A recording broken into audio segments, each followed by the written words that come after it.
चलिए सबसे पहले बात करते हैं कि थीम क्या है। युवा शक्ति और तीन कर्तव्य।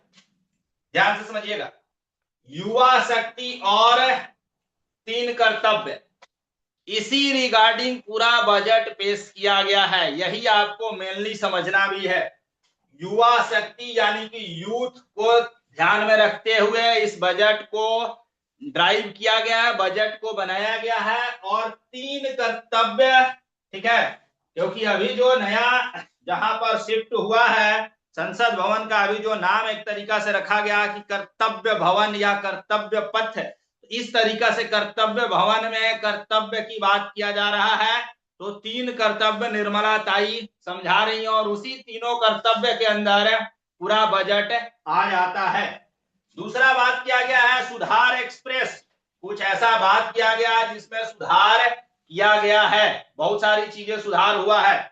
चलिए अब ये तीनों कर्तव्य को सबसे पहले हम लोग समझ लेते हैं क्या क्या कर्तव्य है। सबसे पहला कर्तव्य की बात करते हैं बजट में, आर्थिक विकास को तेज और सतत रखना, यानी इकोनॉमिक ग्रोथ। इकोनॉमिक ग्रोथ को, आर्थिक का मतलब होता है वही सेम चीज, इकोनॉमिक ग्रोथ को क्या किया जाना चाहिए, जबरदस्त तरीका से पॉजिटिव वे में बढ़ाना चाहिए और उसको सस्टेन भी करना है। इसी दो महत्वपूर्ण पहलू पर सबसे ज्यादा फोकस किया गया है। दूसरा बात करते हैं, दूसरा कर्तव्य है, निर्मला ताई कह रही है कि हमारे यहाँ जितना जो 140 करोड़ आबादी है उनकी आकांक्षाओं को पूरा करना और क्षमता निर्माण करना, किस तरीका से हमारे यहाँ स्ट्रेंथन होगा पब्लिक का हर चीजें। और तीसरा कर्तव्य सबका साथ सबका विकास। तो ये तीन कर्तव्य है, इन्हीं तीन कर्तव्य से रिलेटेड हर चीजें बात किया गया है पूरे बजट में। तो पहला कर्तव्य में सबसे इंपॉर्टेंट बात आएगा इकोनॉमी ग्रोथ और इकोनॉमी से रिलेटेड हर चीजें। दूसरा बात आएगा कि क्षमता निर्माण कैसे किया जाएगा, जितना चीजें है। और तीसरा सबका साथ सबका विकास, किस तरीका से स्टेट को लेकर के चला जाएगा, किस तरीका से किसान को खुश किया जाएगा, किस तरीका से यूथ को खुश किया जाएगा, किस तरीका से अलग अलग सेक्टर और अलग अलग चीजों पर काम किया जाएगा। ये बात किया गया है इन्हीं तीन कर्तव्य के अंदर। ये इंपॉर्टेंट बात था। उसके बाद 16वां वित्त आयोग, ये ज्यादा आपको, चूंकि आपको एग्जाम नहीं देना है कि नौकरी निकालना है, 16वें वित्त आयोग के बारे में बात किया गया, उसकी सिफारिशों को माना गया, बस उससे ज्यादा हम लोगों को कोई मतलब नहीं है। अब बात करते हैं प्रत्यक्ष कर यानी कि डायरेक्ट टैक्स और इनडायरेक्ट टैक्स। डायरेक्ट टैक्स और इनडायरेक्ट टैक्स, ठीक है, इसी को प्रत्यक्ष कर और इसी को अप्रत्यक्ष कर यानी डायरेक्ट टैक्स और इनडायरेक्ट टैक्स है। ये दोनों टैक्स को थोड़ा हम लोग डिकोड करेंगे, समझने का प्रयास करेंगे कि क्या क्या चीजें हो रहा है। और टैक्स में कुछ फिर से रिफॉर्म्स लाया गया है, टैक्स में कुछ रिफॉर्म्स लाया गया है। और जो नया रिफॉर्म्स बन करके आया है वो 1 अप्रैल 2026 से लागू हो जाएगा। नया टैक्स रूल 1 अप्रैल 2026 से नया टैक्स रूल जो 2025 इनकम टैक्स एक्ट 2025 है, जो पहले से 1961 का एक्ट चलते आ रहा था, उसको हटा करके आईटी एक्ट 2025 लाया गया। उसी का इम्प्लीमेंटेशन 1 अप्रैल 2026 से शुरू कर दिया जाएगा। और उसमें कुछ बातें जो और सुधारने की जरूरत था उसको इस बजट में फिर से सुधारा गया है। तो ये बातें हम लोग समझेंगे। 1 अप्रैल 2026 से नया बजट शुरू हो जाएगा। अब ध्यान से देखिए, एक लाइन हम लोग पढ़ना शुरू करते हैं। ये पहला बात करेंगे, माघ पूर्णिमा है आज और गुरु रविदास, ठीक है, रविदास जी की जन्म शताब्दी है। कि पावन अवसर पर मैं वर्ष 2026-27 के लिए बजट प्रस्तुत करती हूं। निर्मला सीतारमण जी, अध्यक्ष महोदय, कोई भी बात अध्यक्ष महोदय को रखकर कहीं किया जाता है। जो लोकसभा के अध्यक्ष होते हैं ओम प्रकाश बिरला हैं, ओम बिरला जी ध्यान से समझते हैं। तो ये बात हो गया। ये अब यहां से अब सब कुछ चर्चा किया जा रहा है। जहां इंपॉर्टेंट होगा पहला बात, 12 साल से ये चूंकि पहले पदभार ग्रहण कर ली है, इनका ये नवा बजट था, ठीक है, जो नवा बजट ये पेश की है। चलिए आगे हम लोग अब बात करते हैं क्या क्या जो इंपॉर्टेंट बातें निकल करके आ रहा है। ये कुछ चीजें जो ऐसे ही राम कहानी कही है। अब यहां ध्यान से देखिए 7 नंबर पॉइंट, विकसित भारत युवा नेता वार्ता 2026 में हमारे प्रधानमंत्री जी के साथ अनेक नवोन्मेषी विचार साझा किए गए, जो कई प्रस्तावों पर आधार बने हैं, जिससे यह एक विशेष युवा शक्ति संचालित बजट बन गया। यानी सबसे इंपॉर्टेंट बात किस पर दिया गया, यूथ पर बता चुके हैं कि यूथ ड्रिवन बजट है। चलिए आगे बात करते हैं।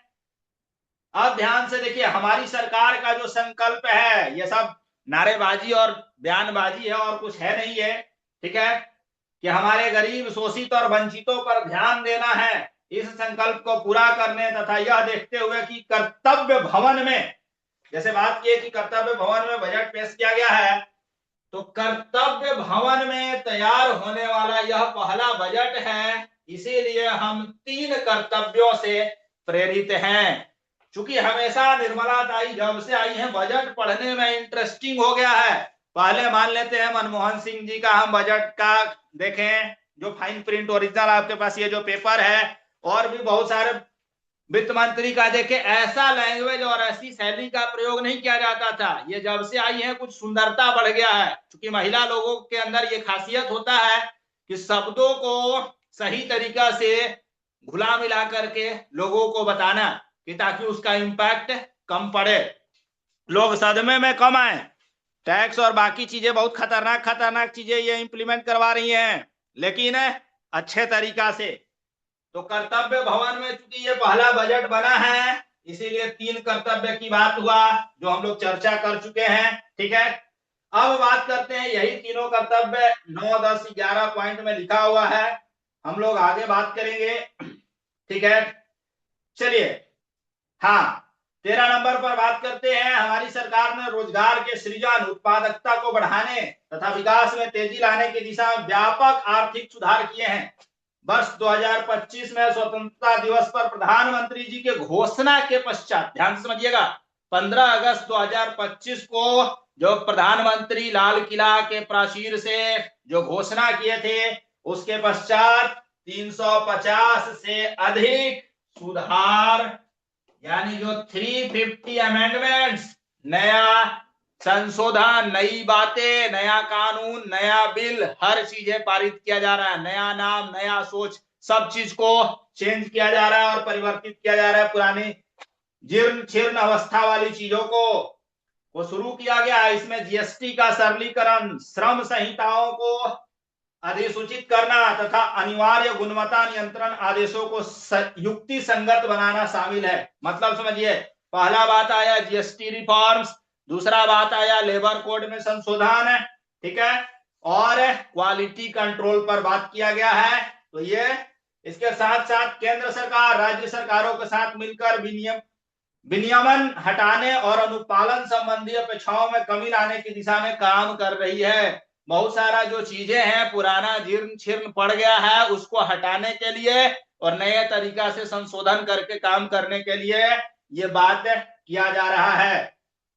चलिए और समझते हैं। सुधार एक्सप्रेस अपने मार्ग पर चल पड़ा है और यह हमारे कर्तव्य को पूरा करने में मदद करने के लिए अपनी गति बनाए रखेगा। अब मैं विशिष्ट प्रस्तावों की ओर बढ़ती हूं।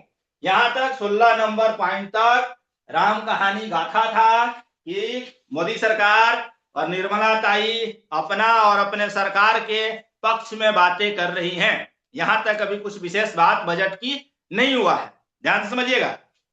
अब इंपॉर्टेंट बातें निकल करके आना शुरू होगा कि अब वो क्या कह रही हैं, ठीक है। आर्थिक विकास में तेजी लाने और इसे बनाए रखने के लिए कि इकोनॉमिक ग्रोथ कैसे आएगा, उस पर ये जो बात करना शुरू किए हैं, ये बहुत इंपॉर्टेंट कहानी एस्पेक्ट शुरू हो रहा है। क्या क्या है, ठीक है, ध्यान से समझिए।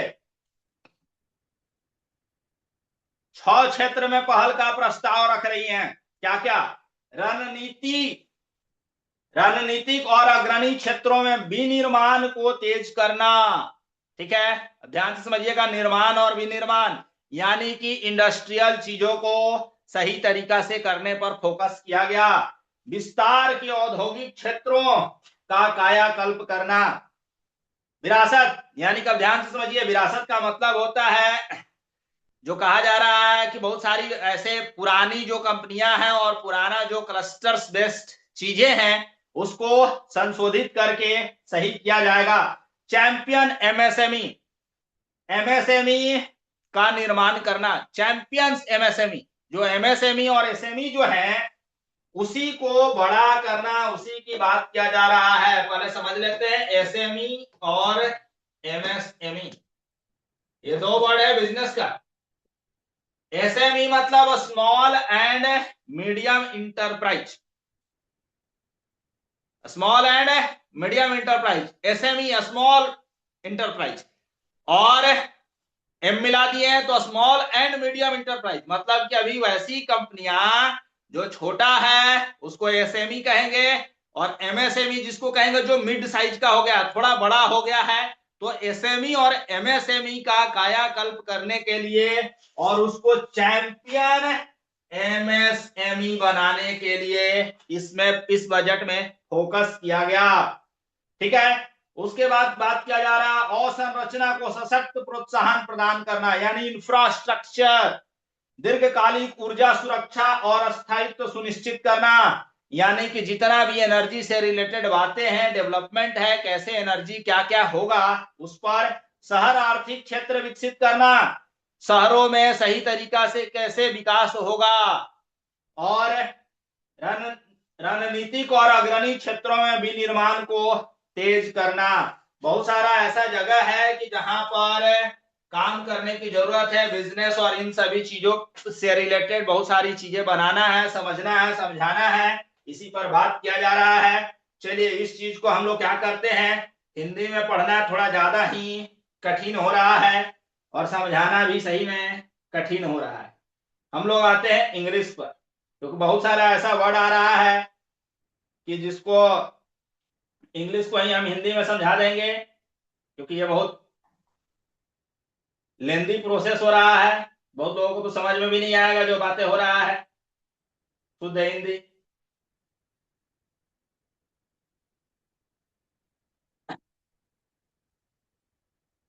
चलिए ध्यान से देखिए, scaling of manufacturing in 7 strategic and frontier sectors. Biopharma शक्ति, बायोफार्मा शक्ति, इस वर्ड्स को ध्यान से समझिए, ये वेरी वेरी इंपॉर्टेंट बात निकल करके आता है। बायोफार्मा शक्ति, इसी कारण से आज एक दो जो पॉजिटिव कंपनियां हैं निफ्टी के अंदर, वो इसी कारण से 16 नंबर पॉइंट, बायोफार्मा शक्ति, strategy for health advancement through knowledge technology and innovation. इसके लिए बायोफार्मा शक्ति के लिए 10,000 करोड़ नेक्स्ट 5 इयर्स के लिए पैसा आवंटित किया गया, और इससे जितने भी चीजें हो रहा है उस पर बहुत ज्यादा बल मिलेगा। एक और बात किया गया, 3 new national institute of pharmaceutical education and research, और जो 7 पहले से है 7 को अपग्रेड किया जाएगा, ये बात निकल करके आया। बायोफार्मा शक्ति, ये वेरी वेरी इंपॉर्टेंट है as a investor point of view से। तो अब बात करते हैं हम लोग बायोफार्मा शक्ति का मतलब क्या है, क्या ध्यान से समझिए, बायो भी है, फार्मा भी है और शक्ति भी है।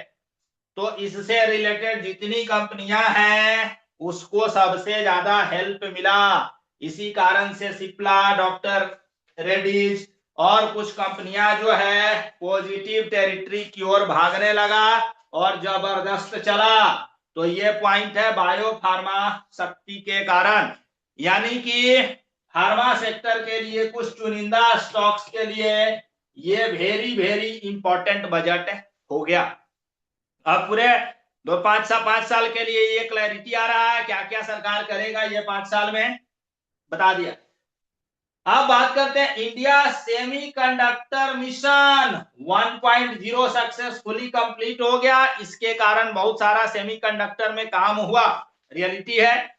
भारत में भी सेमीकंडक्टर में बहुत सारा काम हुआ और चिप्स बनना शुरू हो चुका है। टाटा समूह और भी बहुत सारी चीजें मिलकर के काम कर रहा है, लोग सरकार भी काम कर रहा है। और इसी चीज को अब बढ़ाते हुए क्या किया गया कि इंडिया सेमीकंडक्टर मिशन 2.0 लॉन्च किया गया। अब इसमें क्या क्या बात किया जा रहा है, produce equipment and materials, design fulfil stock Indian IP और बाकी सारी चीजें सप्लाई चेन्स और ये सभी चीजें अपना इंडिया में होगा। और टेक्नोलॉजी एंड स्किल्स वर्कफोर्स को ट्रेंड किया जाएगा, समझाया जाएगा, सिखाया जाएगा इलेक्ट्रॉनिक्स चिप्स के लिए। यानी इंडिया सेमीकंडक्टर मिशन 2.0 भी जारी है, यानी सेमीकंडक्टर स्टॉक भी अच्छा चलेंगे। ठीक है, तो सेमीकंडक्टर स्टॉक्स को सोचना है आपको।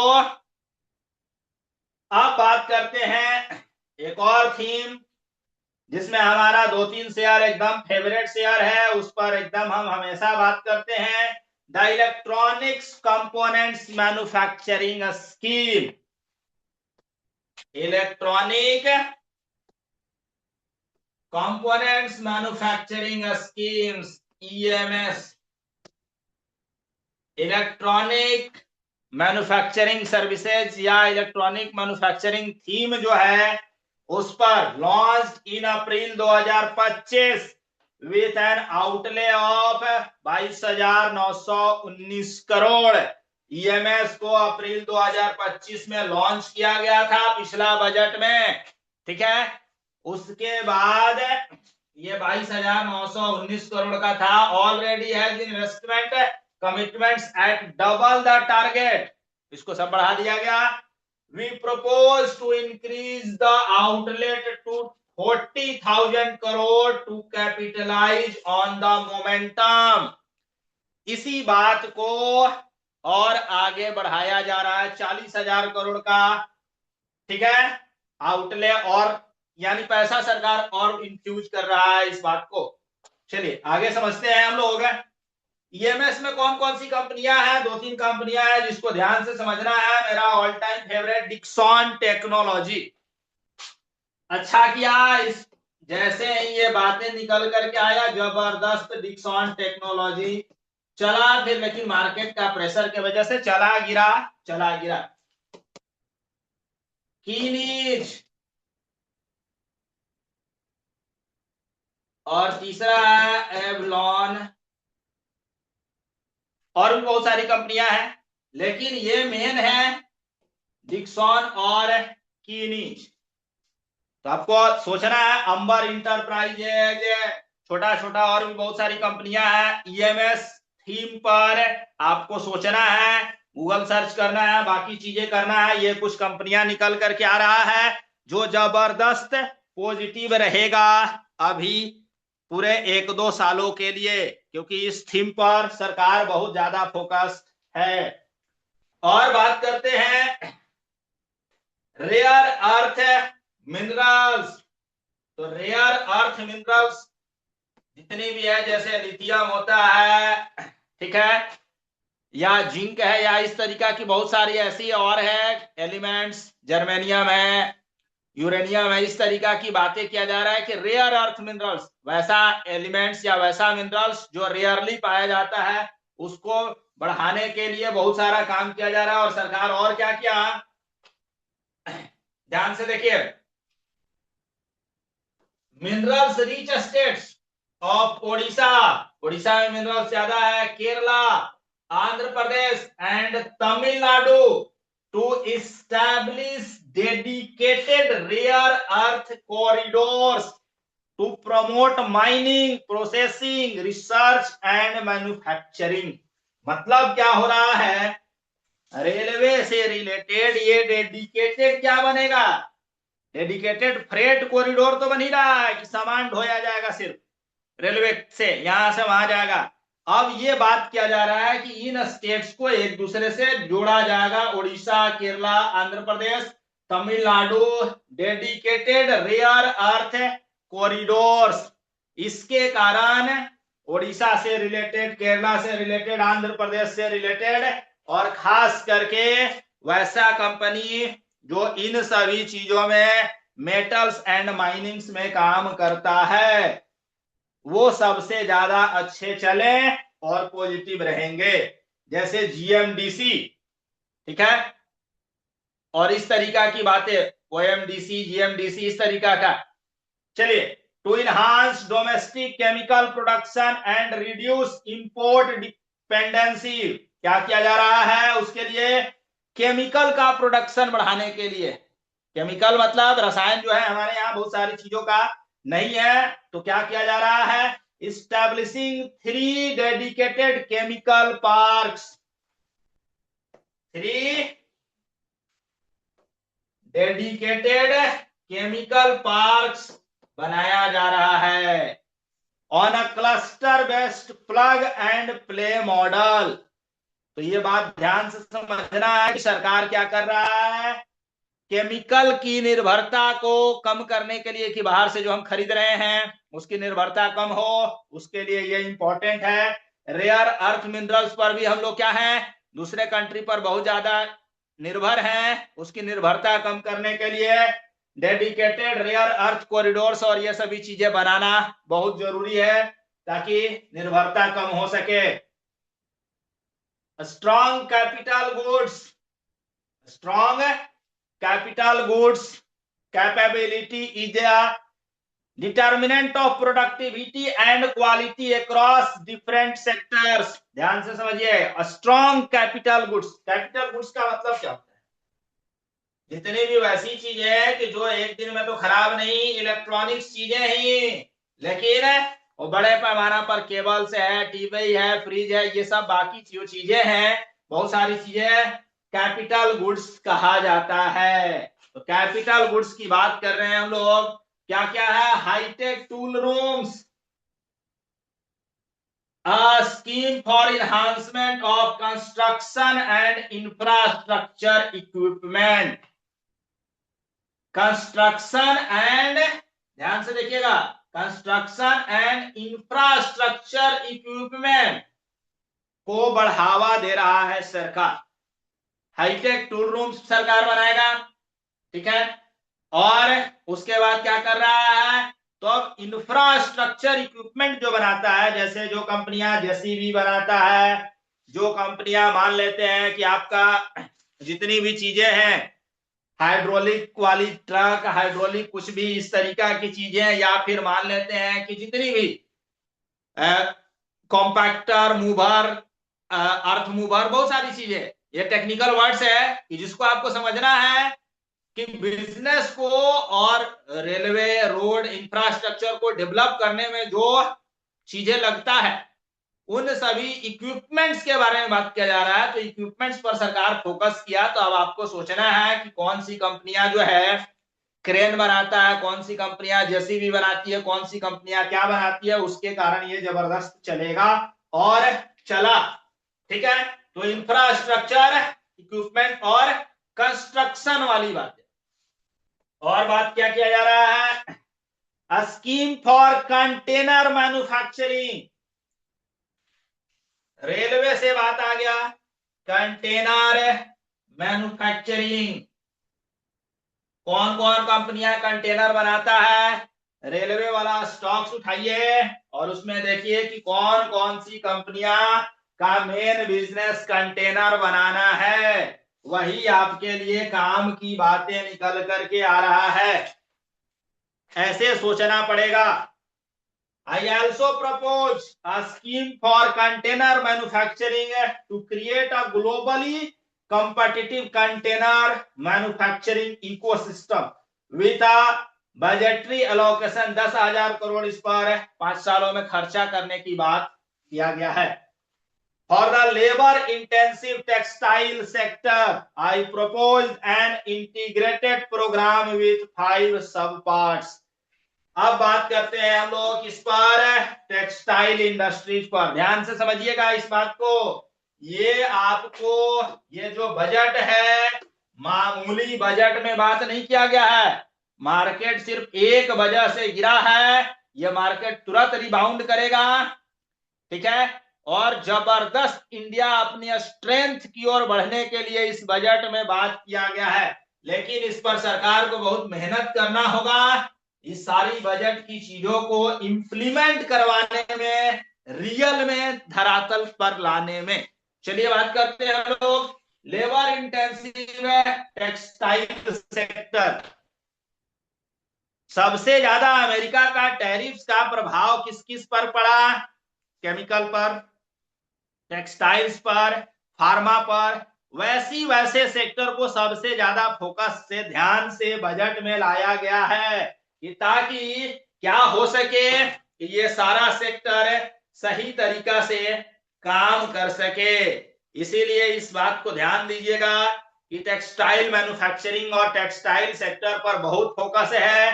कंटेनर बनाना है, क्योंकि कंटेनर नहीं बनाएंगे तो कैसे इस तरीका से, कैसे रेलवे का फ्रेट यहां से वहां कैसे जाएगा। अब कंटेनर का मतलब सिर्फ कंटेनर मत सोचिए, वैगन्स भी कंटेनर और उसी तरीका की बातें यूज किया जाता है वर्ड्स में। तो यानी अब आपको सोचना है कि कौन कौन सी कंपनियां कंटेनर और ये सभी चीजों से रिलेटेड काम करता है। टेक्सटाइल्स के लिए बहुत सारा चीज सरकार ध्यान दिया, कुछ इनिशिएटिव है, कुछ बात किया गया, कुछ पैसा दिया गया, ये सब चीज, ठीक है। अब बात करते हैं टेक्सटाइल पार्क्स बनाने का। टेक्सटाइल पार्क्स बनाने की बात किया जा रहा है। ये इंडिया में अभी तक किस तरीका से चीजें पॉसिबल हो नहीं पाता है, अब देखते हैं पॉसिबल हो पाता है नहीं हो पाता है, बात की बात है। लेकिन प्रपोज किया जा रहा है मेगा टेक्सटाइल पार्क्स इन चैलेंज मोड, बात किया जा रहा है। सरकार कर भी सकता है, सरकार चाहे तो कुछ भी कर सकता है। और इसी को बढ़ाने के लिए टेक्सटाइल इंडस्ट्री को और खादी उद्योग, ठीक है, जो हथकरघा या खादी उद्योग, जो महात्मा गांधी चरखा चला करके कपड़ा बुना करते थे, उसी को Mahatma Gandhi Gram Swaraj initiative to strengthen khadi handloom and handicrafts, उस पर बात किया जा रहा है। इसका कोई विशेष इंपैक्ट होने वाला नहीं है। अब ध्यान से देखिए, स्पोर्ट्स गुड्स, स्पोर्ट्स से रिलेटेड जो कंपनियां कुछ बनाता है उसको बहुत ज्यादा बेनिफिट होने वाला है। उसको स्पोर्ट्स गुड्स के अंदर एक ये दिया गया, पहली बार है इस चीज पर बात किया जा रहा है। सरकार बहुत सारा ध्यान से स्पोर्ट्स गुड्स पर बात किया है, लेकिन डायरेक्टली कुछ ऐसी कंपनियां नहीं है और बहुत बड़ी पैमाने पे कंपनियां नहीं है कि जो स्पोर्ट्स से रिलेटेड सिर्फ चीजें बनाता है, वो मिक्सअप है। तो ध्यान से समझना पड़ेगा आपको। गूगल सर्च कीजिएगा और ढूंढिएगा डायरेक्ट कंपनी अगर कोई है कि स्पोर्ट्स गुड्स बनाता है तो उसको हेल्प मिलेगा, ठीक है। अब बात करते हैं इंडस्ट्रियल क्लस्टर्स की बात किया गया। इंडस्ट्रियल क्लस्टर, ध्यान से समझिएगा, क्लस्टर्स किसको कहते हैं, पहले इसको समझ लेते हैं। क्लस्टर्स होता क्या है, मतलब ध्यान से देखिए,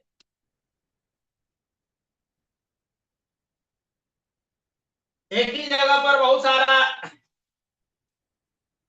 कंपनियां खोलेंगे सेम सेक्टर का, यह बात किया जाता है इंडस्ट्रियल क्लस्टर। इस तरीका से बनाने की बात किया जा रहा है। या मान लेते हैं कि और भी बाकी अगर क्लस्टर की बात किया जा रहा है कि यहाँ पर ये रहेगा कि यहाँ पर इलेक्ट्रॉनिक्स मैन्युफैक्चरिंग हो रहा है तो यहाँ पर इलेक्ट्रॉनिक्स मैन्युफैक्चरिंग होगा, यहाँ पर टेक्सटाइल्स हो रहा है, यहाँ पर यूरेनियम का ये है, यहाँ पर आयरन है, यहाँ पर ये है, यहाँ पर वो है, ऐसे इसको क्लस्टर्स कहा जाता है। सरकार थोड़ा सा फोकस कर रहा है, क्योंकि चाइना में सबसे ज्यादा क्लस्टर बेस्ड है सारा बिजनेस। एक तरीका के बिजनेस के लिए आपको एक शहर और एक मार्केट जाना जाता है, वहां एक ही प्रकार की सब चीजें मिलता है। 50, 100, 500 कंपनियां हो सकता है, अलग अलग बेच रहा है, कोई दिक्कत नहीं है, लेकिन मिलेगा। उस गली में या उस मोहल्ले में या उस शहर में वही सेम चीज, लेकिन हमारे यहाँ ऐसा कुछ है नहीं। अब सरकार धीरे धीरे क्लस्टर की बात कर रहा है और क्लस्टर पर फोकस किया है। चैंपियन एसएमईज बात कर चुके हैं आपको। एसएमई को बल देने के लिए बहुत सारा मेहनत किया जा रहा है। सरकार पैसा, इक्विटी सपोर्ट, हर चीज देने के लिए सरकार तैयार है। ये बहुत अच्छी बात है कि एसएमई और एमएसएमई को सरकार काम कर रहा है और ठीक है, इस पर सरकार फोकस कर रहा है। जैसे मान लेते हैं कि वो कुछ स्कीम्स लॉन्च किया, ये उसी के बारे में है। Liquidity support, professional support, government बहुत सारा और काम कर रहा है। ठीक है, अब ध्यान से देखिए क्या क्या और क्या प्रोफेशनल सपोर्ट में क्या सरकार कहा। आईसीएआई, आईसीएसआई और आईसीएमएआई को डिजाइन करने के लिए कहा। शॉर्ट टर्म और modular courses and practical tools to develop a cadre of corporate mitras especially in tier 2 and tier 3 towns. These accredited para professionals will help MSMEs meet compliance requirements at affordable costs.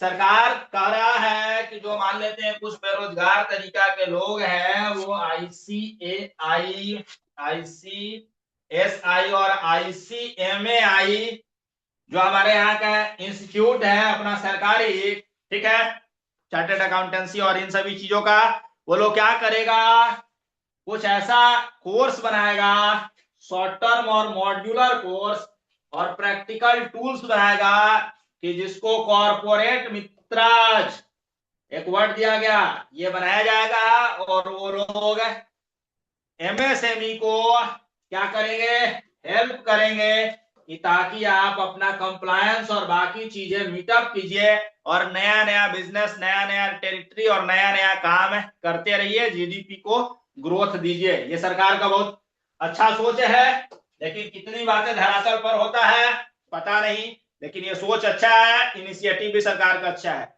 अब बात करते हैं infrastructure कैसे develop किया जाएगा, सरकार और क्या क्या बातें कर रहा है। इंफ्रास्ट्रक्चर पर ध्यान से समझिएगा। जो लोग मान लेते हैं म्यूचुअल फंड्स का हमारा क्लास किया है, वो लोग जान रहे होंगे इनविट्स और रीट्स के बारे में। यहाँ बात किया गया, ध्यान से देखिए, इनविट्स के बारे में और रीट्स के बारे में। इन दो चीजों के माध्यम से सरकार फोकस करवाएगा इंफ्रास्ट्रक्चर और रियल एस्टेट में डेवलपमेंट के बारे में। और क्या क्या बात किया जा रहा है, NIIF और NABFID, ठीक है, ये दो इंस्टीट्यूशंस है जिस पर भी बात कर रहा है सरकार, और दो ठो ट्रस्ट है, इनविट्स एंड रीट्स, उस पर बात कर रहा है। उसके माध्यम से इंफ्रास्ट्रक्चर पर ये होगा, ठीक है।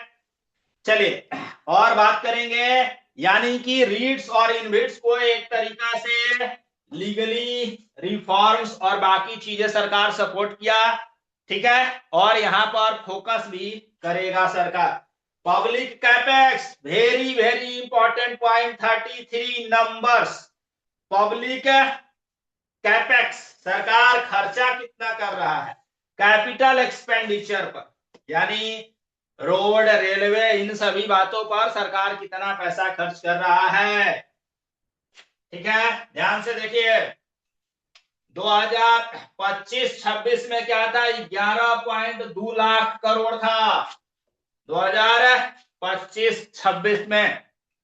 अभी बात हो रहा है तो 2026-27 का जो बजट है, इंक्रीज टू 12.2 लाख करोड़, ठीक है। यानी इंफ्रास्ट्रक्चर पर और कैपेक्स पर सरकार जबरदस्त पैसा खर्च कर रहा है, इसमें कोई प्रॉब्लम नहीं है। जहां पर बिजली की परियोजना काम कर रहा था, रेलवे की परियोजना काम कर रहा था, या मान लेते हैं रोड की परियोजना पर काम चल रहा था, वो काम अधूरे बंद नहीं होंगे। ये वेरी वेरी इंपॉर्टेंट है। पब्लिक कैपेक्स बढ़ करके आया है 11.2 लाख करोड़ से 12.2 lakh crore, is game changing.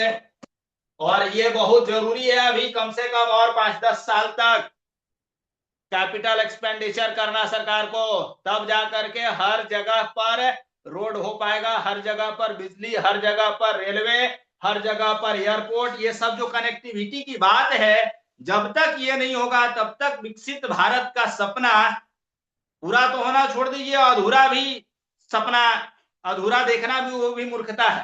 तो ये सरकार को काम करना पड़ेगा, जो कि सरकार अपना कर रहा है। और क्या कर रहा है?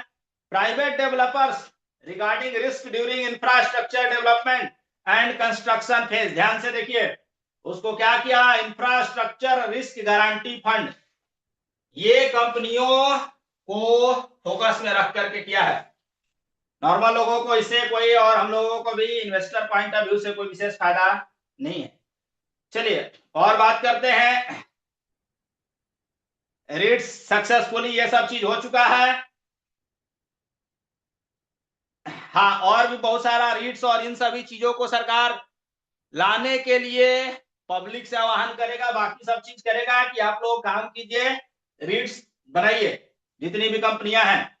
और बात करते हैं हम लोग, एक और बात किया गया, sustainable movement of cargo, proposed to establish new dedicated freight corridor connecting Dankuni in the east to Surat in the west, operationalize 20 new national waterways। ध्यान से देखिए क्या क्या बात किया जा रहा है। Dedicated freight corridor, dedicated freight corridor बहुत जरूरी है। जो 2-4 बन चुका है उसके बाद भी फ्रेट कॉरिडोर कनेक्टिंग होते रहेगा। कहां से? दानकुनी से सूरत को जोड़ा जाएगा फ्रेट कॉरिडोर के माध्यम से। और क्या किया जाएगा? नेशनल वाटरवेज, पानी वाला भी बाकी चीजें जो है, जो रास्ता बंद हो पड़ा है वो ऑपरेशनलाइज 20 न्यू सही तरीका से स्टार्ट किया जाएगा, नेशनल वाटरवेज। ठीक है। और क्या किया जाएगा? ये सब चीजें क्यों ये सब किया जा रहा है? बहुत सारा चीजें हैं कि नेशनल वाटरवेज और ये सब चीजों के कारण उड़ीसा और बाकी तमिलनाडु, ठीक है, आंध्र प्रदेश, ये सब जो है मिनरल्स रिच स्टेट, इसको बहुत ज्यादा फोकस होगा। और एक ट्रेनिंग इंस्टीट्यूट को सेटअप करने की बात किया जा रहा है, ये इंपॉर्टेंट है। हर चीज में अभी जो है सरकार फोकस किया है। और शिप रिपेयर इकोसिस्टम की बात किया, जो कि जबरदस्त बात है। शिप रिपेयर हमारे यहाँ जैसे मान लेते हैं शिपिंग कॉर्पोरेशन है, मझगांव डॉक यार्ड है, कोचिन शिप यार्ड है, कुछ और कंपनियां हैं जो अच्छा कर रहा है। सरकार को इस पर और बल देने की जरूरत है, क्योंकि हमारे यहाँ शिपिंग के मामले में इंडिया बहुत पिछड़ा हुआ था। ठीक है। और अगर सैनिक में बात करेंगे तो नेवी में भी बहुत पिछड़ा हुआ था। सरकार उसको बहुत ज्यादा बल दिया, बहुत सारी चीजें दिया, जो कि अब स्ट्रेंथन हो रहा है। तो ये एक अच्छा है शिप रिपेयर इकोसिस्टम, यहां से आपको समझ में आएगा। और कोस्टल कार्गो प्रमोशन, कोस्टल का मतलब होता है जो तटीय क्षेत्र वाले स्टेट हैं उस पर काम किया सरकार। कोस्टल कार्गो प्रमोशन स्कीम मतलब जितने भी तटीय क्षेत्र वाले जगह हैं, जैसे कि आपको बता चुके हैं कि उड़ीसा है, आंध्र प्रदेश है, और ये सब जितना जो क्या है पानी से ऐसे है टच में, इसी को कोस्टल कहा जाता है, तटीय क्षेत्र। तो इसको क्या किया जा रहा है? वहां से कार्गो का प्रमोशन किया जा रहा है कि जितना ज्यादा से ज्यादा इधर से उधर सामान जा सके, थ्रू वाटर जाएगा आसानी से। इसीलिए national water system, shipping repair system, ये सब पर सरकार फोकस कर रहा है। तो ये सब अच्छी बात है, जबरदस्त। Carbon capture utilisation and storage, ध्यान से देखिएगा, ये बात किया जा रहा है। सरकार एक बात कर रहा है कि कार्बन को कम किया जाए, उसके लिए carbon capture utilisation and storage system पर सरकार काम कर रहा है, जिसके थ्रू 20,000 करोड़ का पैसा अगले 5 सालों में खर्च किया जाएगा। CCUS, carbon capture utilisation and storage. अब इससे रिलेटेड 2-3 कंपनियां हैं जो आपको वेरी वेरी इंपॉर्टेंट है। अब आपको समझना पड़ेगा कि ऐसी कौन सी कंपनी है कि जो कार्बन को कम करने में, कार्बन एमिशन, कार्बन हटाने में हेल्प करता है। कार्बन कहने का मतलब कार्बन डाइऑक्साइड, और पॉल्यूशन कम करने में हेल्प करता है। उस पर सरकार पैसा खर्च कर रहा है उसको बहुत ज्यादा काम मिलेगा और बहुत सारी चीजें मिलेगा। सिटी इकोनॉमिक रीजन्स, टीयर 2 और टीयर 3 यानी छोटे शहरों में बहुत सारा काम किया जाएगा। बड़ा शहर बनाने की बात कर रहा है सरकार, ये बहुत दिनों से हो रहा है, ये सपना साकार हो पाएगा नहीं हो पाएगा पता नहीं। अब ध्यान से देखिए, अभी जैसे बताया high speed rail corridors between cities as growth connectors, ये बात किया जा रहा है। देखिए जैसे मुंबई पुणे, पुणे हैदराबाद, हैदराबाद बेंगलुरु, हैदराबाद चेन्नई, चेन्नई बेंगलुरु, दिल्ली वाराणसी और वाराणसी सिलीगुड़ी, ये में क्या किया जा रहा है, high speed rail corridors between cities as growth connectors, ये इसमें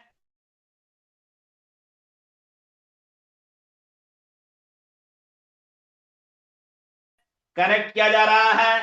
ठीक है, अब आज जो मार्केट गिराने में एक और जो अहम योगदान आया, ध्यान से देखिएगा 42 नंबर, मार्केट गिराने में, और यही आगे चल करके अगर रिफॉर्म्स अच्छा आ जाता है बैंकिंग सेक्टर के लिए तो ये बढ़ाने में भी काम करेगा। I propose setting up a high level committee on banking for Viksit Bharat, विकसित भारत के सपनों को साकार करने के लिए जीएसटी रिफॉर्म्स जैसे आया, बैंकिंग रिफॉर्म्स आएगा, इंश्योरेंस रिफॉर्म्स आएगा।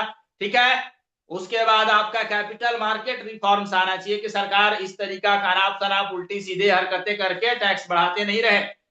वो अलग अलग स्ट्रक्चर ला देना कि इतना से कम पैसा वाला लोग फ्यूचर ऑप्शन कर ही नहीं पाएगा, ये बहुत अच्छी बात था। अब ये उल्टी सुल्टी हरकतें करके कि हम इतना बढ़ा देंगे टैक्स, उतना बढ़ा देंगे टैक्स, लोग कम पार्टिसिपेट करेगा, तो जो बड़े लोग भी हैं, जो लोग पार्टिसिपेट करके मार्केट को क्रिएट कर रहे थे, इन्वायरमेंट दे रहे थे, वो लोग भी तो भाग कर चले जाएंगे, वहां से वॉल्यूम कम हो जाएगा, वहां से पैसा आना बंद हो जाएगा। सरकार पता नहीं कौन सा मूर्खता वाला बात सोच रहा है।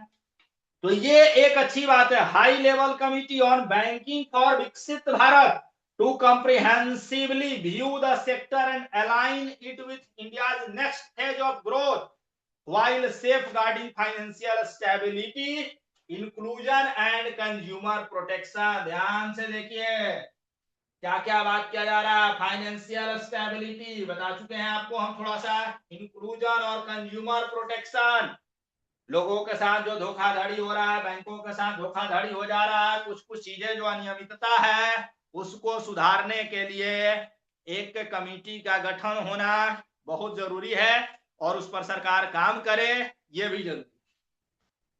The vision for NBFC for Viksit Bharat, यहां पर भी बात किया गया, बैंकों के लिए तो है ही, और चूंकि एनबीएफसी बैंक में अगर कुछ होगा एनबीएफसी पर भी करना पड़ेगा क्योंकि वो जुड़वा भाई है दोनों। has been outlined with clear targets for credit disbursement and technology adoption, यानी पैसा लेन देन का प्रोसेस और टेक्नोलॉजी ड्रिवन बातें, टेक्नोलॉजी अडॉप्ट करना पड़ेगा हर एनबीएफसी कंपनी को in order to achieve scale and improve efficiency, ये जरूरी है, वो अपना स्केल कर पाएगा और एफिशिएंसी इंप्रूव हो पाएगा। The public sector NBFCs as a first step, it is proposed to restructure the Power Finance Corporation and Rural Electrification Corporation। ध्यान से समझिए, इसी के तहत दो कंपनियों को रीस्ट्रक्चर किया जा रहा है, शॉर्ट फॉर्म में जिसको आप लोग जानते होंगे पीएफसी और आरईसी, दोनों स्टॉक्स चला लेकिन मार्केट का मूड माहौल खराब होने के बाद फिर से वो नीचे आ गया। तो पीएफसी और आरईसी क्यों, क्योंकि क्या बात किया जा रहा है, रीस्ट्रक्चरिंग किया जा रहा है, एनबीएफसी को भी एकदम जरूरी है और बैंकिंग के लिए भी एकदम जरूरी है। मार्केट आज गिर रहा है, इस बात से सारे बैंकिंग शेयर गिरे धड़ाम। High level committee on banking for Viksit Bharat, क्योंकि कमिटी जब गठित होता है तो बहुत सारी जो अनियमितताओं को करते हुए स्टाफ मेंबर्स बाकी सभी लोग जिसको इग्नोर कर रहे हैं वो पॉइंट्स वहां पर बाहर निकलेगा और उसको सुधार करना पड़ेगा हर कंपनी को, हर बैंक्स को, हर एनबीएफसी को। इसीलिए सरकार फोकस किया। ये दोनों point very important. I propose a comprehensive review of the foreign exchange management। ध्यान से देखिएगा, फॉरेन एक्सचेंज मतलब हमारे यहाँ जो डॉलर रिजर्व है, डॉलर, यूरो और बाकी जो विदेशी करेंसीज है हमारे यहाँ, और जो दूसरी कंपनियां जो विदेशों में पैसा, हमारे यहाँ की कंपनी जैसे अमेरिका में है, जितनी भी आईटी कंपनियां, वो हमारे यहाँ डॉलर भेजता है कमा करके और अपने स्टाफ को सैलरी देता है रुपीज में। तो ये एक एडवांटेज है कि जिसके कारण डॉलर आ जाता है। बहुत सारी अपनी फार्मा कंपनियां बेचता है अमेरिका में, ऑस्ट्रेलिया, जर्मनी, कहीं भी डॉलर लाता है अपने स्टाफ को और बाकी चीजों को, रॉ मटेरियल के लिए वो देता है क्या, रुपीज। यहां से फॉरेन एक्सचेंज मजबूत हो रहा है। नॉन डेट इंस्ट्रूमेंट्स रूल्स, उस पर सरकार काम कर रहा है, फ्रेमवर्क बनाएगा। फॉरेन इन्वेस्टमेंट्स को कैसे बढ़ाया जा सके, क्या किया जा सके, ये सरकार फोकस कर रहा है, वो सरकार का काम है। कॉर्पोरेट बॉन्ड मार्केट में आपको ज्यादा समझने की कोई जरूरत है नहीं, बॉन्ड मार्केट की बात है। चलिए, ईज ऑफ डूइंग बिजनेस पर थोड़ा सा बात किया है सरकार, लेकिन ज्यादा कुछ कर पाएगा नहीं, ठीक है। ईज ऑफ डूइंग बिजनेस, इतना सारा अभी फ्रेमवर्क है, इतना सारा रूल्स रेगुलेशन है, इतने सारे यहाँ पर प्रॉब्लम्स है। स्टेट कुछ और, ये स्टेट कुछ और सोचता है, ये स्टेट कुछ और सोचता है। जब तक दोनों स्टेट में सेम रूल्स नहीं हो पाएगा तब तक ये ईज ऑफ डूइंग बिजनेस आसान नहीं है। जैसे गुजरात में ईज ऑफ डूइंग बिजनेस बहुत पहले से चल रहा है, महाराष्ट्र में चल रहा है, लेकिन बिहार जाइए, झारखंड जाइए, उड़ीसा जाइए, यहाँ पर बिजनेस स्टार्ट करना या सेटअप करने में सरकार बहुत ज्यादा पचेड़ा, नियम कानून, बहुत ज्यादा कानून फॉलो करने के लिए कहता है। ये एक प्रॉब्लम है। एंड्यूरिंग, ध्यान से समझिए, इमर्जिंग टेक्नोलॉजीज इंक्लूडिंग एआई, इसको ध्यान से समझिएगा। क्या बात कर रहा है सरकार, एआई पर सरकार बहुत ज्यादा ध्यान दिया है, ठीक है। एआई पर सरकार बहुत ज्यादा ध्यान दिया है, ये इंपॉर्टेंट है। क्यों? क्योंकि भारत जो है अमेरिका, चीन, दो कंट्री के बाद तीसरा आर्टिफिशियल इंटेलिजेंस यूज करने में और उसको बनाने में और उसको संवारने में और उसके थ्रू पूरे इकोसिस्टम को बढ़ावा देने में एआई का इस्तेमाल कैसे किया जा सकता है, ये इंडिया तीसरा कंट्री है। स्टार्टअप में एआई यूज हो रहा है, बहुत सारी चीजें हो रहा है, तो ये सब काम हो रहा है। ये था फर्स्ट कर्तव्य के अंदर। चलिए, यहां तक में किसी को कोई क्वेश्चन, कोई डाउट, कोई क्वेरीज?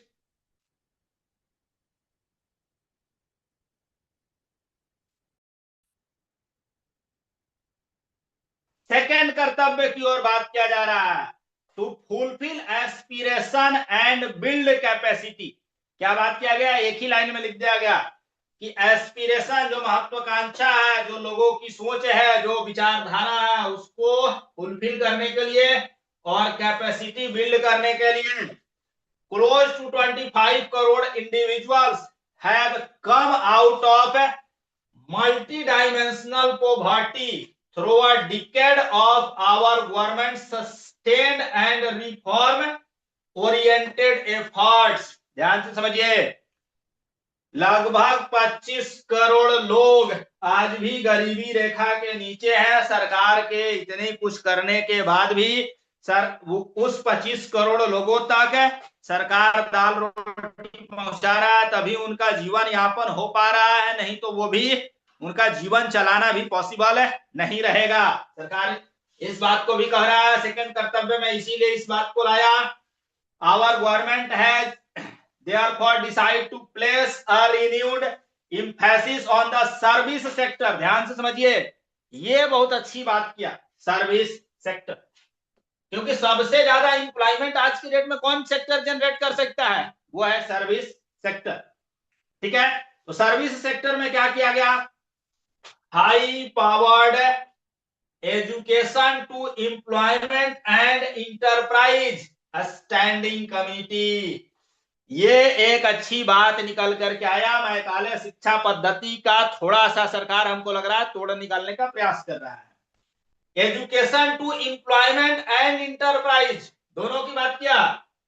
वैसी शिक्षा होना चाहिए कि जिससे रोजगार भी मिल सके और वो आगे चल करके बिजनेस ओनर अगर बनना चाहे, एक अच्छा इन्वेस्टर बनना चाहे, तो उसके अंदर वो नॉलेज, वो पाथवे, वो रूट, वो माइंडसेट फुलफिल किया जाए। एजुकेशन देने के क्रम में ही उसके लिए एक कमिटी क्या गठन होगा, बातचीत किया जाएगा, सरकार उस पर काम करेगा।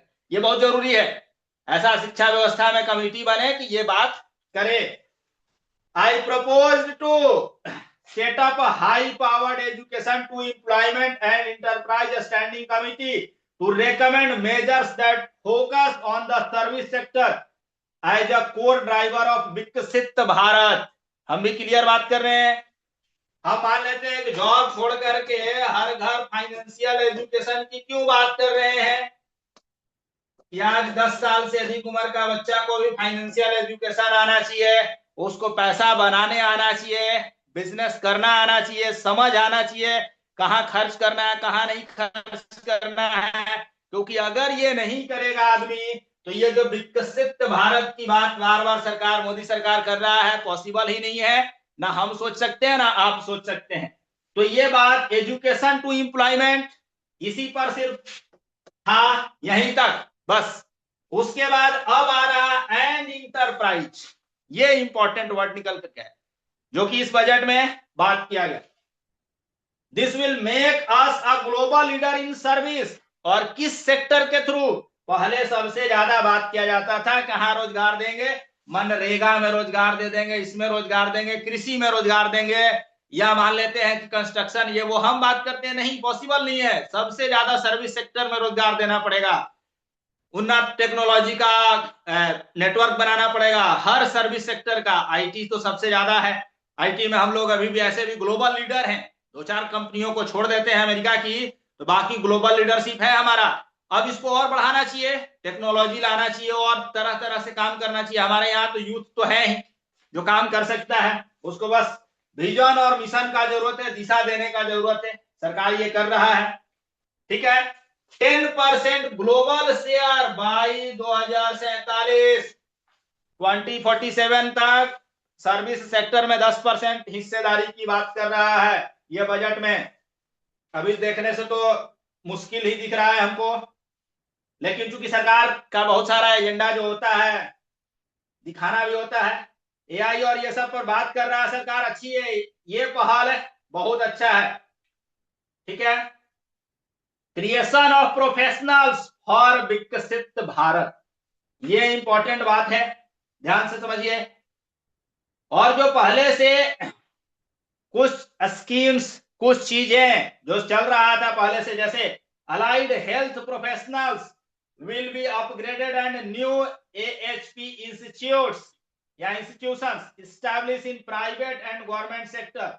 This will cover 10 selected disciplines including, अब ध्यान से देखिए क्या क्या चीज बात कर रहा है, क्या क्या चीजों पे बात किया जा रहा है। कुछ ऐसा चीज है अलाइड हेल्थ प्रोफेशनल्स, नॉर्मल आदमी को ये समझ में नहीं आएगा, मतलब स्वास्थ्य क्षेत्र में अच्छा काम करने के लिए सरकार एक पहल इशू किया कि डॉक्टर होना ये वो जरूरी नहीं है, एक नॉर्मल कोर्सेज करवा दिया जाए, नॉर्मल तरीका से उनको समझा दिया जाए, ट्रेनिंग दे दिया जाए, शॉर्ट टर्म का, 1-2 साल का, नॉर्मल कॉस्ट में, और वो लोग मिल करके क्या कर सकते हैं, प्रैक्टिस कर सकते हैं और बाकी चीजें कर सकते हैं कि ताकि हेल्थ सेक्टर में बहुत सारा चीजें हो सके, ठीक है।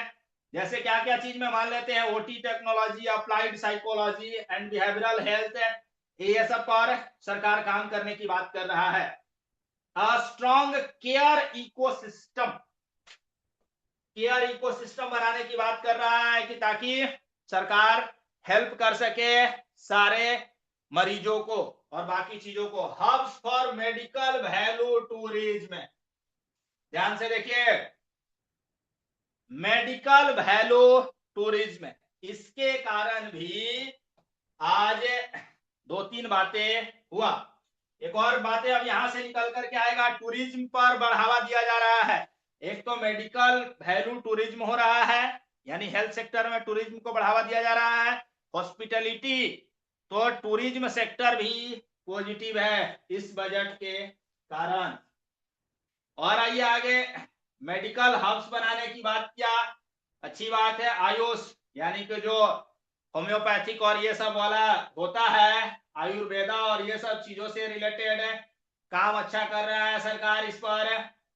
Ancient Indian yoga already respected in several parts, ये सब बात कर रहा है कि आयुर्वेदा में हम लोगों को और होम्योपैथिक में ये सब में कैसे हम लोग क्या क्या करेंगे, उसके लिए सरकार जो है 3 ठो नया all India institute of Ayurveda बना रहा है और भी कुछ चीजें कर रहा है सरकार।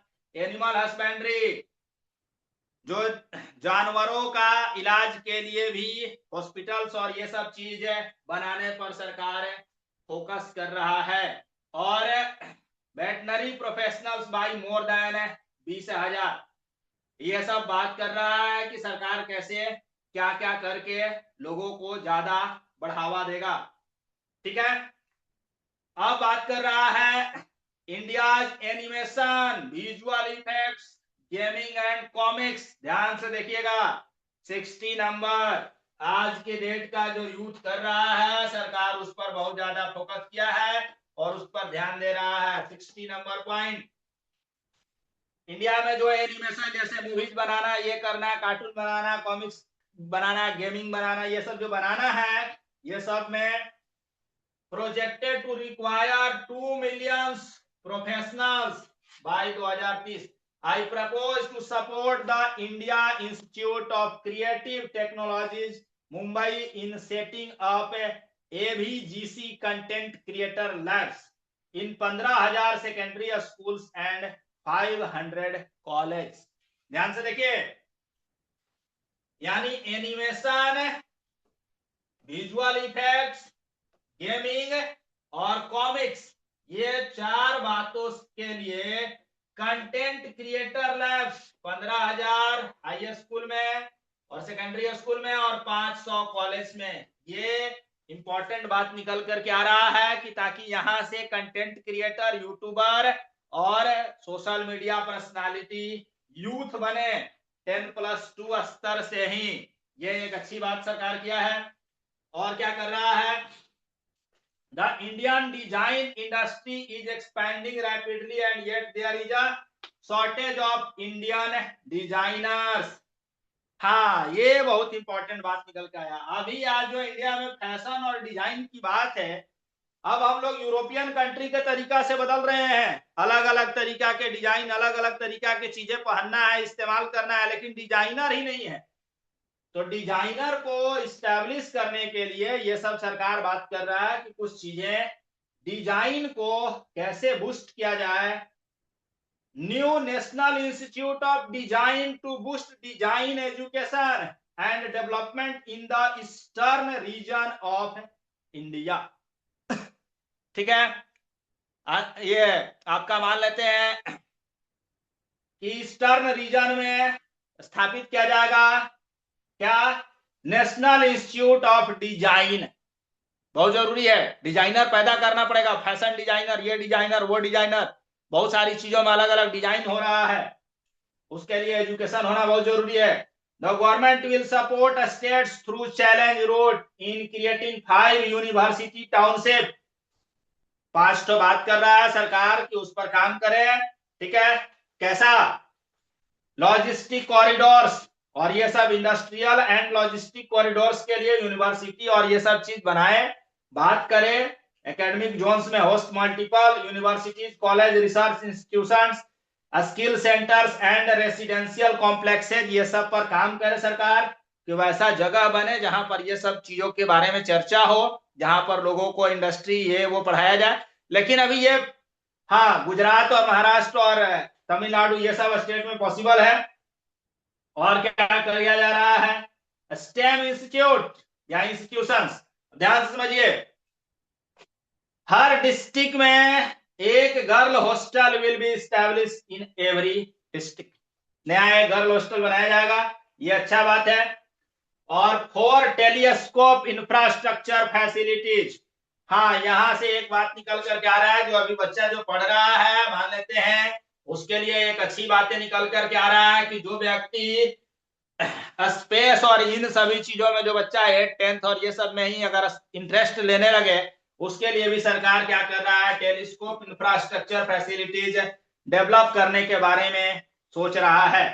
टूरिज्म पर बात किया गया, खतरनाक तरीका से टूरिज्म को ये किया जा रहा है और हर काम को करने के लिए ध्यान से समझिएगा, बड़ी बड़ी बातें कहा गया है, क्योंकि नेशनल इंस्टीट्यूट स्थापित किया जा रहा है डिजाइनिंग में, हॉस्पिटैलिटी में, बहुत सारे चीजों में। तो मान लेते हैं कि जिस तरीका से पहला प्रधानमंत्री माननीय जवाहरलाल नेहरू जी जो सोचे थे कि IIT IIM इस तरीका की चीजें बना था, सरकार को अब जाकर के थोड़ा सा होश ठिकाने आया है कि नया जो टेक्नोलॉजी, नया जो चीजें आ रहा है, उसके लिए वैसा इंस्टीट्यूट का होना जरूरी है। ये वेरी वेरी इंपॉर्टेंट है। एम्स नहीं होता, या मान लेते हैं कि इस तरीका की कोचिंग संस्थान और इस तरीका की चीजें नहीं होता, जो पढ़ाने वाला बना IIM IIT, ठीक है, एम्स नहीं होता तो बहुत प्रॉब्लम होता। तो अब सरकार इस बजट में पहली बार बीजेपी गवर्नमेंट इंस्टीट्यूट स्थापित करने पर फोकस किया, हर चीज पर इंस्टीट्यूट स्थापित करवा रहा है। देखते हैं कब स्थापित होता है। अगर हो जाता है तो यहाँ के लोगों के लिए, यानी कि हम लोगों के लिए, हमारे बच्चों के लिए बहुत ज्यादा ये फ्यूचरिस्टिक बजट है इस एंगल से देखा जाए तो, क्योंकि हर चीज के लिए इंस्टीट्यूट बन रहा है। एक अगर स्थापित होता है, ठीक है, नया, जिस फील्ड में नहीं है कोई नया इंस्टीट्यूट अगर वैसा बनता है तो उस पर 2, 5, 10, 20 और बन जाएगा, अगले बजट में फिर आएगा। लेकिन अगर काम ही नहीं शुरू किया जाए उस सेक्टर में, इंडिया में कुछ भी होता नहीं है। ठीक है, pilot scheme for up skilling, 10,000 guides, ठीक है, टूरिस्ट सेक्टर को बढ़ावा देने के लिए 10,000 गाइड्स को ये किया जाएगा। ठीक है, 12 week training course in hybrid mode समझाया जाएगा, 12 सप्ताह का। ये सब छोटा छोटा चीज है। डिजिटल नॉलेज ग्रिड और ये सब चीज बनेगा, बहुत सारा चीज सरकार फोकस किया है, लेकिन देखते हैं सरकार क्या क्या चीजें छोटा छोटा कर पाता है। हेरिटेज एंड कल्चरल या कल्चर टूरिज्म, टूरिज्म पर बड़ा फोकस किया गया है। और थर्ड कर्तव्य की ओर आते हैं, सबका साथ सबका विकास, इंक्रीजिंग फार्मर इनकम्स, पहला ही point, increasing farmer incomes through productivity enhancement and entrepreneurship with a special attention to small and marginal farmers। क्या क्या, empowering दिव्यांग जन, यानी जो दिव्यांग व्यक्ति है उनको empower करने के लिए, empowering the vulnerable, मतलब जिसके पास कुछ पहुंच नहीं है उसके तक, और focus on the Purvodaya states, ठीक है, जो 7 सिस्टर्स कहा जाता है उसको, और नॉर्थ ईस्ट रीजन, इन सभी को सबसे ज्यादा बात किया जा रहा है। इंक्रीजिंग फार्मर्स इनकम्स, अब यहां प्रदीप जी का और 2-3 लोगों का सवाल था, यहां से आ रहा है इंक्रीजिंग फार्मर इनकम्स कैसे, फिशरीज, यहां से इंपॉर्टेंट बात निकल के आया, फिशरीज, एनिमल हस्बेंड्री, ये सब के कारण हाई वैल्यू एग्रीकल्चर, ये जो बातें आ रहा है, तो फिशरीज में क्या होगा, झींगा उत्पादन, ये उत्पादन, वो उत्पादन, मछली उत्पादन, ये सब पर काम करेगा लोग, उससे किसानों की आय बढ़ेगी। एनिमल हस्बेंड्री, किसान पशुपालन भी करेगा और ये सब काम करेगा, और हाई वैल्यू एग्रीकल्चर करेगा, अच्छा सीड्स, अच्छी बातें, अच्छी चीज सरकार प्रोवाइड करवाएगा, किसान उस पर खेती करेगा। तो ये सब जो बात किया गया, इसी कारण से कुछ एग्रीकल्चर रिलेटेड स्टॉक्स, ठीक है, जबरदस्त तरीका से चले और उनकी चलने की संभावना है। India is the world's largest producer of coconuts, अब ध्यान से देखिए, कोकोनट्स सबसे ज्यादा इंडिया में होता है, यानी नारियल, तो नारियल से रिलेटेड और ये सब चीजों से रिलेटेड उस पर काम किया जा रहा है। क्या किया जाएगा, क्या नहीं किया जाएगा, कोकोनट प्रमोशन स्कीम लॉन्च किया गया, बहुत अच्छा बात है, सरकार इसको जितना ज्यादा प्रमोट करे कि विदेशों में भी बेचा जा सके और कोकोनट ऑयल, कोकोनट पर बहुत सारी चीजें बनाया जा सके, नया नया चीज। इसीलिए ये सब चीज आप ध्यान से देखिए। और क्या क्या बात किया गया यहाँ, हमारे यहाँ और भी बहुत सारा चीज है, कोकोवा, और भी बहुत सारा नया नया चीज है, इंडियन कैस्क्यू जो हमारे यहाँ का काजू है, कोकोवा है, बहुत सारा कोस्टल एरियाज में जो उत्पन्न होता है चीजें, उसको सरकार ये करे ग्लोबली कंपीट करने के लिए हमारे यहाँ का जो प्रोडक्ट है एग्रीकल्चरल प्रोडक्ट वो विदेशी मार्केट में जाकर के आसानी से बिक सके, उसके लिए जो सरकार किसानों को प्रोत्साहन, किसानों को टेक्नोलॉजी, किसानों को पैकेजिंग, ये सब चीजें सिखाने में हेल्प करे, तब किसान बेच पाएगा, बना पाएगा, प्रोड्यूस कर पाएगा हाई क्वालिटी के वैसा प्रोडक्ट्स। इसीलिए ये चीजें जो है कि कुछ कंपनियां इससे रिलेटेड चला और आगे भी वो चलते रहेगा। ध्यान से और देखिए और क्या क्या सरकार कर रहा है। Cultivation of walnuts, almonds and pine nuts, ये जो बात किया जा रहा है इस पर सरकार ध्यान दे रहा है।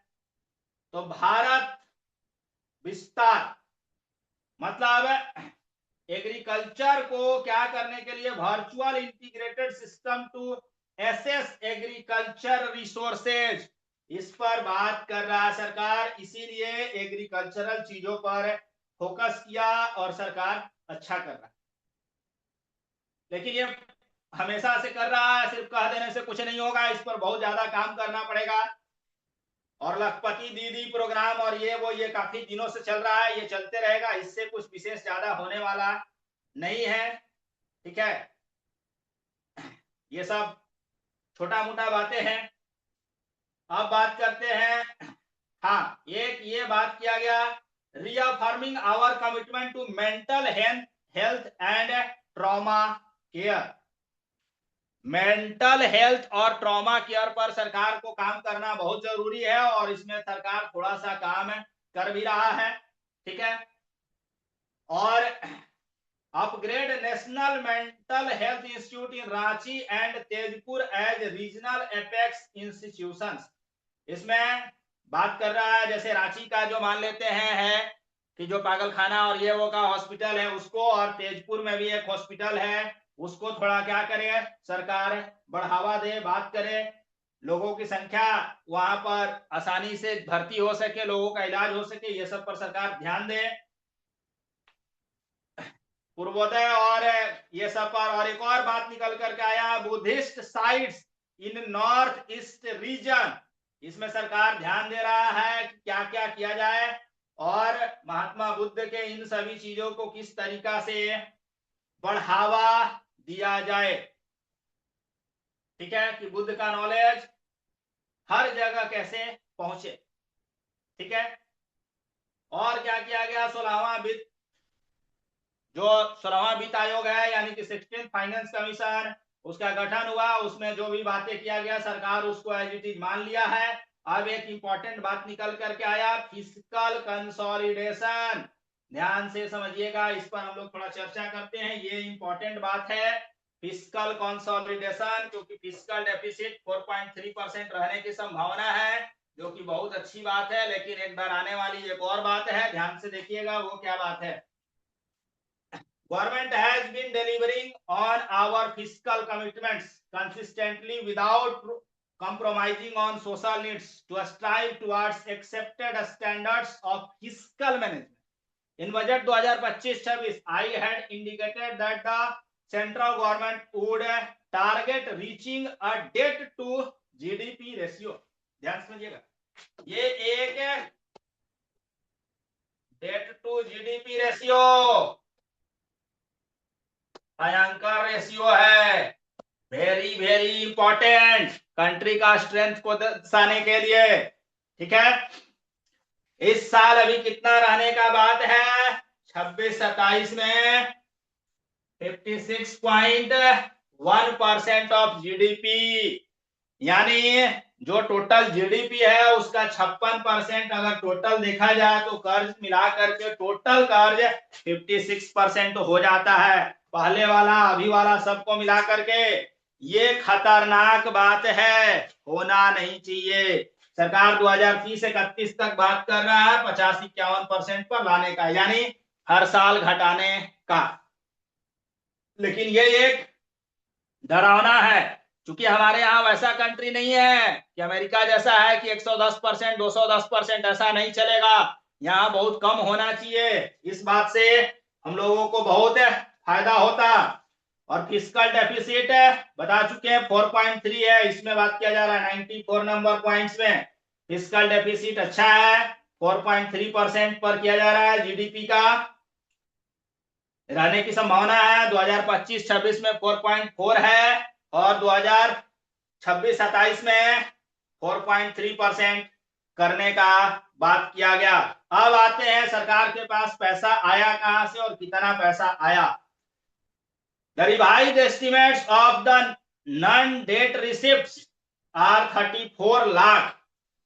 यानी कि टैक्स से क्या क्या आया और कैसे आ रहा है, ये पैसे की बात किया जा रहा है। उसको हम लोग एक अलग पिक्चर में आपको दिखा देते हैं, वहां से आपको समझ में आ जाएगा।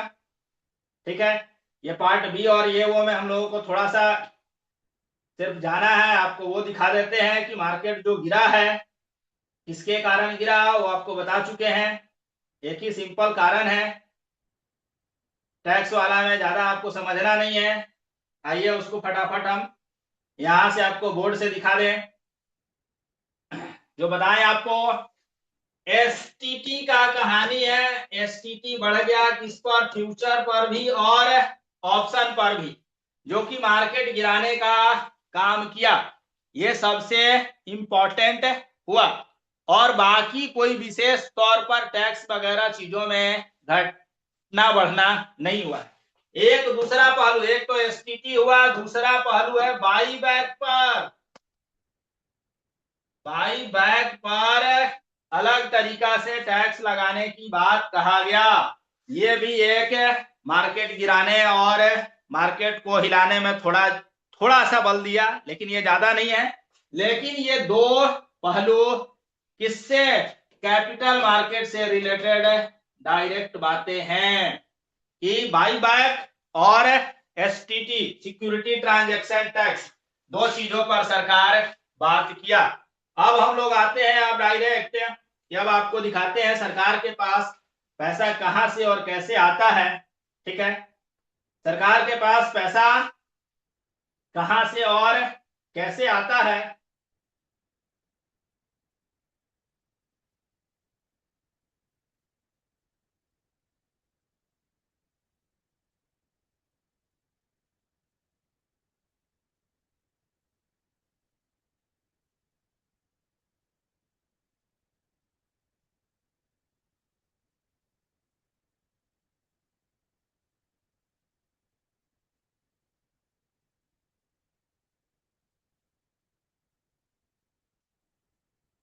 चलिए, ओपन हो रहा है, इसको आपको दिखाते हैं। यहां से कुछ आपको क्लैरिटी आ जाएगा बजट के बारे में, कैसे क्या क्या हुआ क्या नहीं हुआ।